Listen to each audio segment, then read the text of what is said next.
Hello, I'm Kit Perkins from Ergodriven.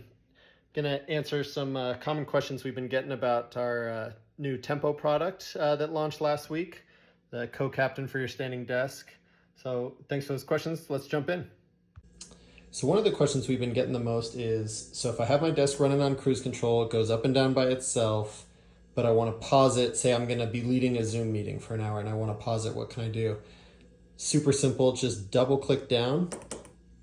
See, pause for an hour, 15 minutes. And if you keep double clicking, you can add time to the pause for the whole day, or double click back up and it's unpaused. Now it'll go up and down again by itself. One other option, it's really intended more for kids or pets, but it would work for this.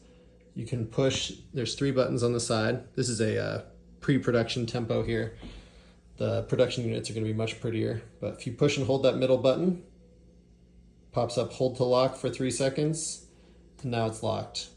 And so now nothing you do will make it go up and down. Cruise control won't make it go up and down. And if you want to unlock it, you just push and hold that center button again. Unlocked, and now we're back in business. You can see I can send it down to sit if I want. The desk just goes down by itself. Pretty cool. You can always stop it, send it right back up to stand, because you can tell that's what I'm doing right now.